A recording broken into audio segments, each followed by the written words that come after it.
सूर्यकोटिसमप्रभ निर्विघ्नं कुरु मे देव सर्वकार्य।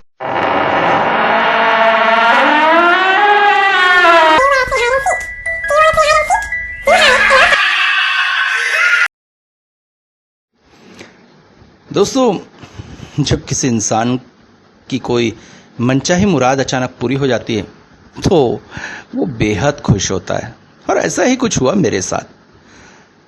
करीब कॉलेज की पढ़ाई करके जब मैं निकला तो 2 साल तक बेरोजगारी का सामना करना पड़ा। हर जगह अप्लाई किया, हर जगह इंटरव्यू दिया, मगर किस्मत जैसे साथ देने को तैयार ही नहीं थी। मगर फिर अचानक किस्मत बदली। ऐसा लगा जैसे सारी कायनात मुझ पर मेहरबान हो गई है और इस ऑफिस में नौकरी मिल गई। हाँ, आज नौकरी का पहला दिन था। मैं बड़ी खुशी के साथ माता पिता के पैर छूकर ऑफिस के लिए चल पड़ा। अपने ही शहर में बड़ा सा ऑफिस, अच्छी सी नौकरी, और किसी इंसान को चाहिए क्या होता है। मगर शायद किस्मत मुझ पर पूरी तरह से मेहरबान नहीं थी। इसलिए जब ऑफिस पहुंचा तो पता चला कि हेड ऑफिस में कर्मचारियों की संख्या पहले से ज़्यादा है। इसलिए कुछ कर्मचारियों को आसपास की जगहों में बदली की जा रही है, और उस ट्रांसफ़र लिस्ट में सबसे ऊपर जिसका नाम था वो था मैं। एक तो नया, ऊपर से अविवाहित नौजवान, और ऊपर से अनुभवहीन। तो मेरा इस लिस्ट में नाम सबसे ऊपर होना कोई अजीब बात नहीं थी। मगर बदली भी हुई तो झारखंड के एक सुदूर ग्राम अंचल में। याद है मुझे, जब ट्रेन में बैठा था तो पिताजी ने कहा था, देख, रोज फोन वगैरह करते रहना, है ना, नई जगह बात करोगे तो मन हल्का रहेगा, और खाने पीने का जरा ध्यान रखना, सेहत अच्छी होनी चाहिए। इतना कहकर पिताजी ट्रेन से उतर पड़े और ट्रेन चल पड़ी। हालांकि अभी भी मैं अनभिज्ञ था कि किस एक खतरनाक अनुभव से मेरा सामना होने वाला है। ट्रेन जिस स्टेशन पर रुकी, यहाँ पर मुझे उतरना था, मगर गांव की परिस्थिति काफ़ी अजीब थी।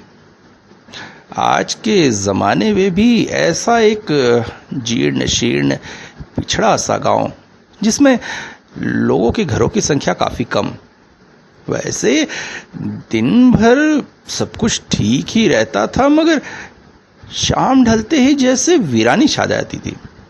दुकानें 7, ज़्यादा से 7:30, इसके बाद लगभग सभी दुकानें बंद हो जाती और पूरा गांव जैसे वीरानी की चादर ओढ़ लेता था।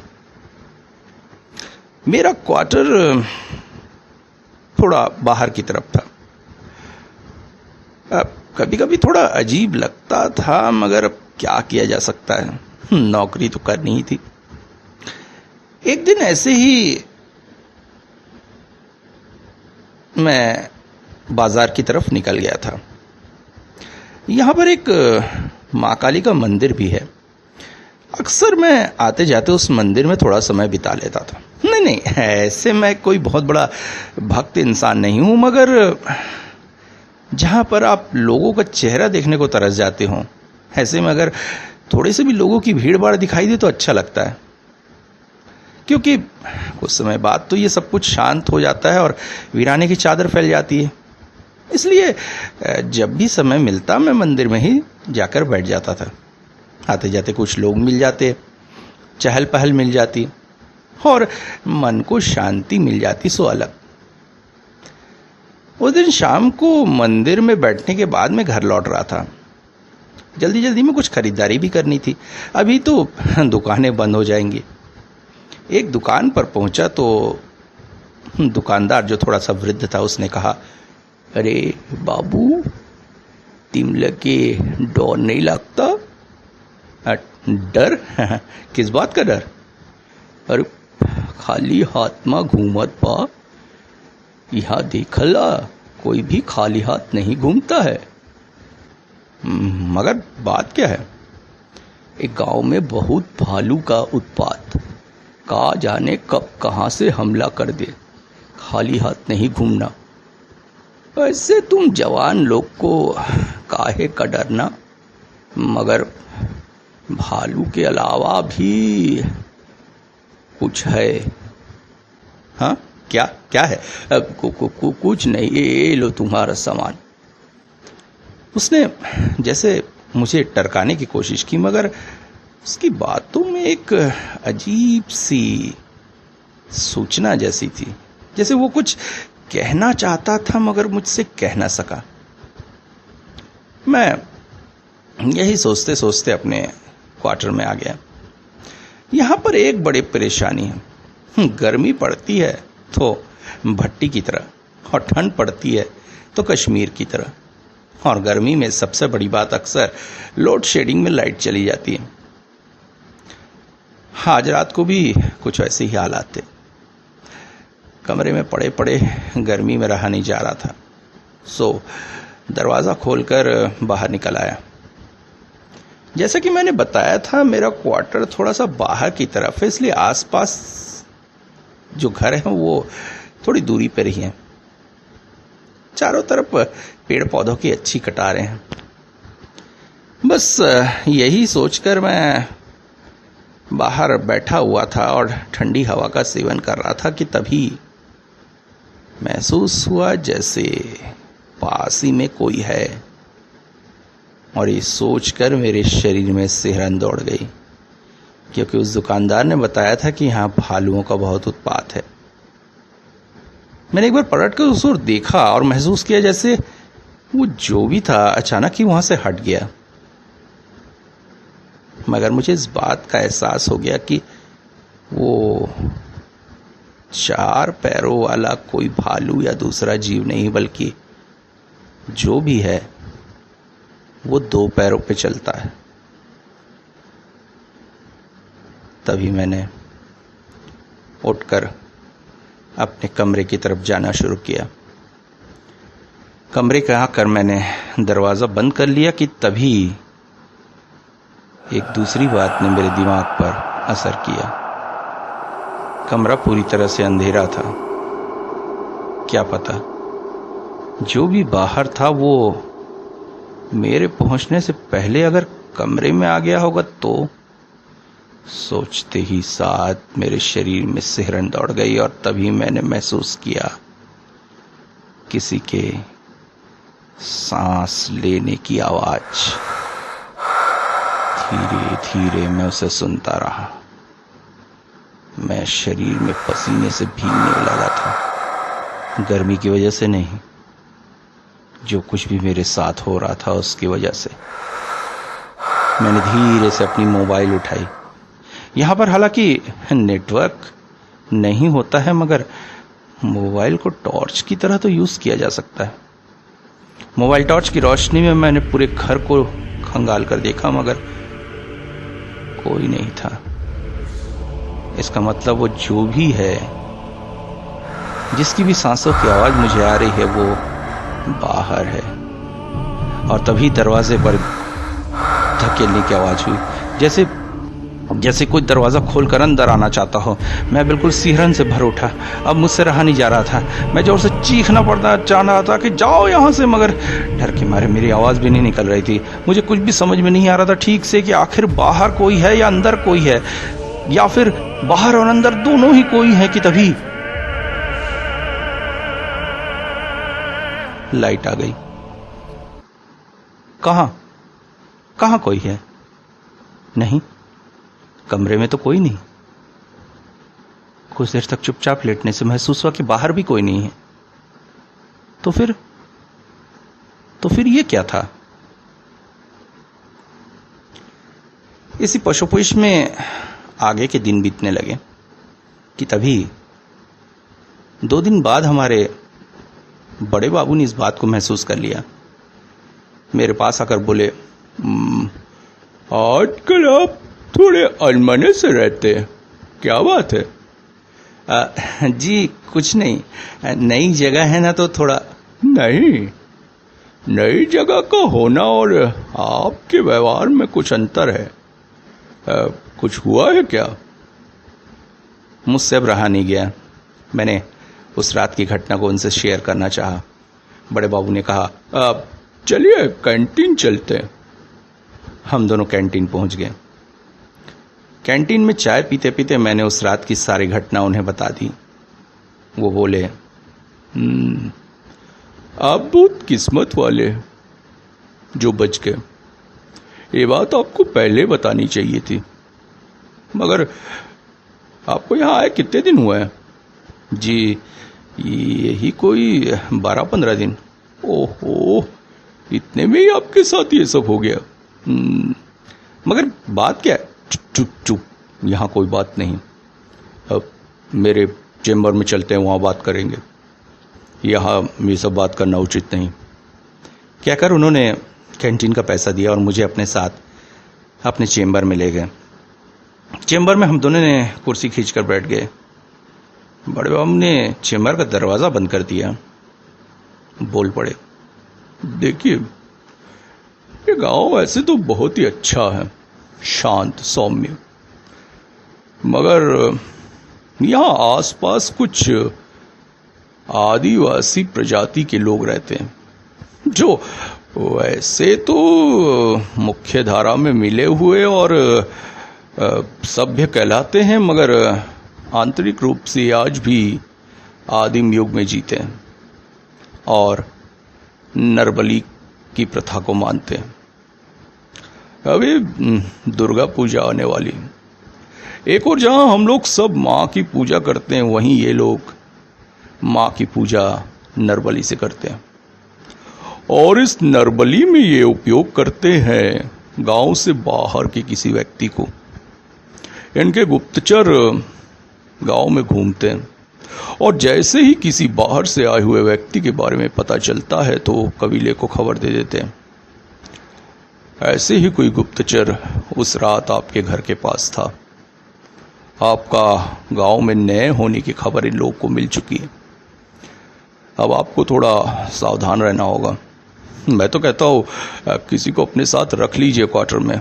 अकेले रहना उतना अच्छा नहीं, रात बेरात जरूरत पड़ी तो। मगर ये लोग हैं कौन? यहाँ की भाषा में इन लोग को मुरकट्टा कहते हैं। मुरकट्टा मतलब इंसान का गर्दन काटकर उसकी धड़ को ये माँ को अर्पित कर देते हैं और उसके सर को अपने एक खास जगह लटका कर रखते हैं। सुनकर जैसे मैं सिहरन से भर उठा था। बाहर शाम घिरने लगी थी। बाबू ने कहा, अब चलना चाहिए, क्या बोलते हैं? घड़ी की तरफ देखा तो 5:30 बज रहे थे। मतलब एक दिन खत्म हो चुका था, मगर मेरे सामने थी गहरी अंधेरी रात, जिस रात में पता नहीं मेरे साथ क्या हो सकता था। क्वार्टर में जाकर मैंने पहले से ही बाहर का दरवाज़ा अच्छे से बंद कर दिया। आज कुछ भी हो जाए, किसी भी हाल में मुझे बाहर नहीं जाना है। और कल ही सुबह हेड ऑफिस को एक आवेदन दूंगा। मुझे यहाँ से ट्रांसफ़र चाहिए। पहले जान है, उसके बाद नौकरी है, और अगर ट्रांसफ़र नहीं मिला तो ये नौकरी छोड़ दूंगा। अरे कुछ दिन बेरोजगारी और सही, मगर इन मुरकट्टा के हाथ से अपनी गर्दन कटवाने से तो अच्छा ही है। बस यही विचार करते करते अचानक मैं सो गया। नींद खुली तो मैं चौंक पड़ा। अचानक नींद कैसे खुल गई मेरी? मगर तभी मैंने महसूस किया क्वार्टर के बाहर कई सारी सांसों की आवाज, धीमे धीमे पैरों की चाल। वो जो भी थे उन्होंने मेरे क्वार्टर को चारों ओर से घेर लिया था। उनके निश्वास प्रश्वास की आवाज से मेरे क्वार्टर के आसपास का हिस्सा गुंजायमान हो रहा था। मेरी नींद एक पल में जैसे गायब हो गई। मैं उठ बैठा। दांतों में दांत भींच कर मैं चुपचाप बैठा रहा। कुछ भी हो जाए मुझे ये दरवाज़ा नहीं खोलना है, उन लोगों को अंदर आने नहीं देना है। एक बार मन किया बड़े बाबू को कॉल लगाऊं, मगर मोबाइल नेटवर्क फिर से गायब था। मैं चुपचाप अंदर ही था कि अचानक तभी दरवाजे पर दस्तक होने लगी। मैंने पास ही पड़ा 2 चेयर उस दरवाजे पर अटका दिया। बाहर से कितना भी जोर लगाए दरवाज़ा नहीं खुलना चाहिए, मगर बाहर से जैसे दरवाजे पर बहुत जोर जोर से धक्के होने लगे। मेरी धड़कनें बढ़ती जा रही तो मुझे समझ में नहीं आ रहा था मैं क्या करूं, मगर बाहर से अभी भी जोर जोर से धक्के का आवाज़ थी कि अचानक दरवाज़ा टूट कर गिर गया। अब मेरे सामने वो लोग खड़े हुए थे। बाहर उनकी संख्या करीब 20 या 25 थी, मगर करीब 6 लोग ही अंदर आए थे। कमरे की हल्की रोशनी में मैं उनको स्पष्ट देख पा रहा था। उन्होंने बस अपने कमर को कपड़े से बांध रखा था, बाकी पूरा शरीर उल्लंघन था। चेहरे पर अजीब रंग पुता हुआ, सिर पर अजीब सी आकृति की मुकुट, हाथों में भाला लिए जलती आंखों से वो मुझे देख रहे थे और बड़ी ही अजीब भाषा में बात कर रहे थे, जिसे समझ पाना मेरे पास किसी तरह भी संभव नहीं था।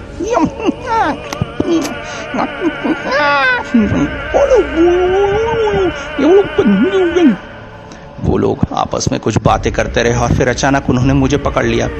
उन्होंने मुझे मौका भी नहीं दिया कि मैं प्रतिकार कर सकूं, और इससे पहले कि मैं कुछ समझ पाता उन लोगों ने मुझे बांध दिया और इसके साथ ही एक बड़ी सी बल्ली में मुझे ऐसे बांध कर लटका दिया जैसे कोई बकरे को बांध कर ले जाते हैं। मैं असहाय सा वहां लटका हुआ छटपटाता रहा और उन्होंने मुझे अपने कंधे में बांध दिया और कमरे से बाहर निकल आए। मेरे चारों ओर खूंखार आदिवासी थे और मैं बलि के रूप में बंधा हुआ था। हाय भगवान, मैं तो यहाँ काम करने आया था, जीवन में कुछ बनने आया था, पर मुझे क्या पता था कि इस तरह से मुझे बलि होना पड़ेगा। ओह, क्या पता मेरे ऑफिस वालों को मेरी इस स्थिति का पता चलेगा कि नहीं। ओह, मेरे माता पिता तक ये खबर पहुंचेगी कि नहीं। हे भगवान, मैं कहाँ फंस गया, मेरे साथ क्या हो रहा है। ओह, क्या ये जीवन तुमने इस तरह से बलि होकर मरने के लिए दिया था। मगर यहाँ मेरी कौन सुनने वाला था।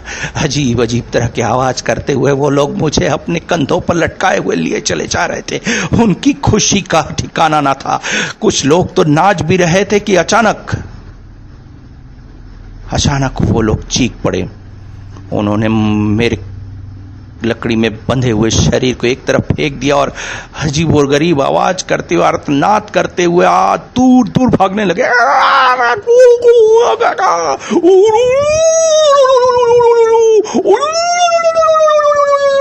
अजीब तरह की आवाज करते हुए चले जा रहे थे। मुझे कुछ समझ में नहीं आ रहा था कि तभी मेरे कानों में